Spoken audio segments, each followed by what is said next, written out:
Welcome to the Blockchain Hustle, where I take a look at some interesting plays of how blockchain technology is opening up new business vistas across multiple industries. Hi everyone, this is your host, Meenu Serene, with another episode of the podcast, Blockchain Hustle. Now, in this series, we are looking into the question, how does a blockchain network and its underlying token get its economic value? And in this particular episode, I will delve into the exchanges, the digital crypto exchanges. Now, what are these exchanges? Exchanges are the forums where your tokens, your crypto coins and other tokens, they are traded. Now, as blockchains are decentralized, one would fairly assume that the token trading is also decentralized and that all the trades occur on the blockchain. But that is not always the case. Let's take a look here. Now, there are typically two kinds of digital exchanges in the context of tokens. One is your Centralized Exchange, CEX, and the other one is your Decentralized Exchange, DEX. Let's look into the Centralized Exchange first. Now, these centralized exchanges are mostly like your traditional online brokerage firms and exchanges, where you trust a central entity. In this case, that particular brokerage firm or that exchange, where you trust the central entity to hold your money, to do your transactions, and to offer security for your assets. And when you want to trade on the centralized exchange, what do you need to do? Is you just need to create an account, which is username, password, and bingo, you start trading. And if your transaction involves any fiat transactions, that is a fiat deposit or a fiat withdrawal, you would be asked to go through a KYC check. But that's it. When you deposit a crypto or a fiat, it goes to the centralized entity, the exchange in this case. You do not own the private keys of your funds. So when you do a withdrawal of your funds, you are basically asking the exchange to do this or to sign this transaction on your behalf. You are trusting the exchange with your funds. So there may be a counterparty risk. Plus, the trades do not occur on the blockchain. The exchange allocates balances to the users in its own database, the exchange's database. And as the transactions do not take place on the blockchain, the trades do not have to depend upon the speed of the blockchain. And hence these transactions or the tradings, etc., they are faster. So that's about the centralized exchange. Now let's delve into the DEX, the Decentralized Exchange. Now in the Decentralized Exchange, the trade happens directly between the users' wallets. It's a P2P, a peer-to-peer transaction. So as a user, you have the private key to your funds.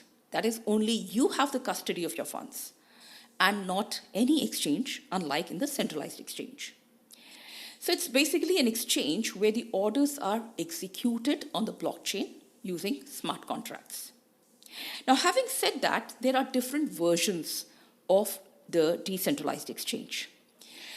One is called the on-chain order books, where everything is on the blockchain. Every order, including any alteration or cancellation, is written onto the blockchain. So it's more transparent, but also the most impractical. Why? Now, whenever you post an order, every node on the blockchain will need to record it when the order is posted on a blockchain. And this recording is forever, which means that it is always available on the blockchain. So this creating and storing of the records on the blockchain makes your trading expensive. Secondly, wherever AMMs, the automated market makers, are concerned, wherever they are used, that is in the AMM-based decentralized exchange, one interacts with a smart contract. It is a P2C. It's a peer-to-contract transaction. And there is no order book.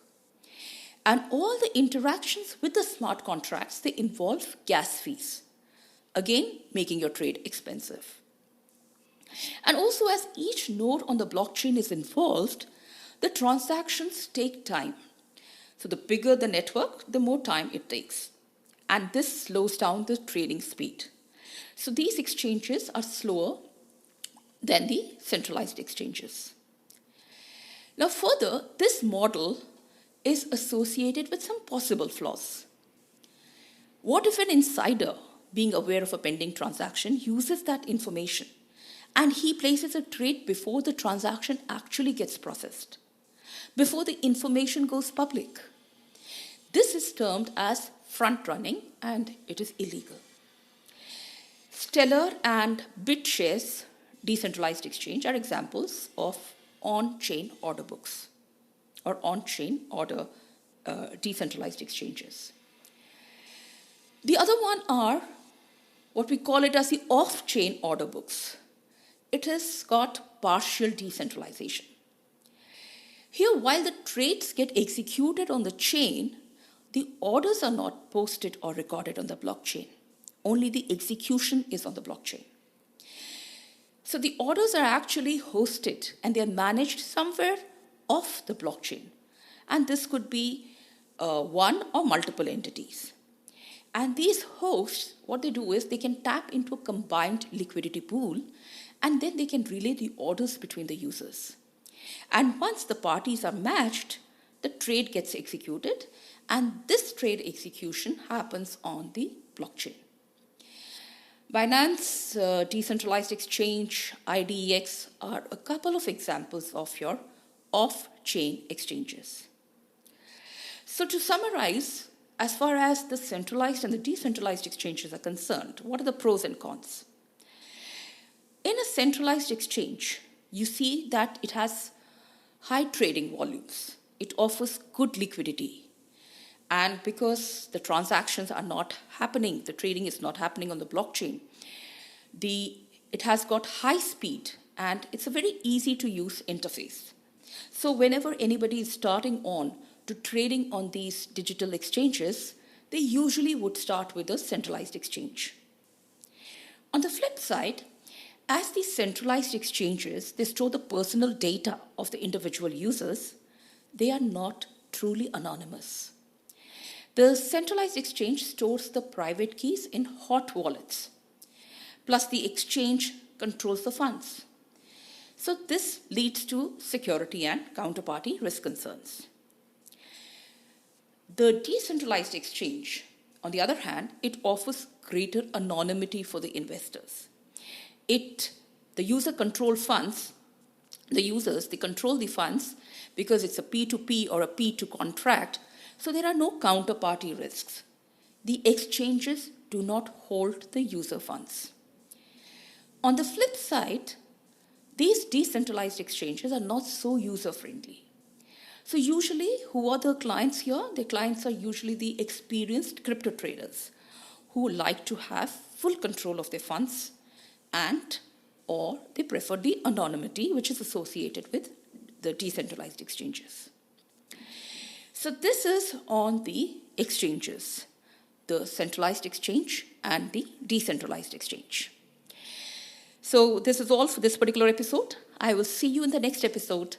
Till then, stay safe. Cheers. You've been listening to the Blockchain Hustle. Did you enjoy this podcast? If so, please do leave a short review, like it, share it, download it, subscribe to it. What should I talk about next? Please do let me know your suggestions by writing to me at meenu@vlsiconsultancy.com or through any of the other contact channels as shared in the episode notes. Thanks.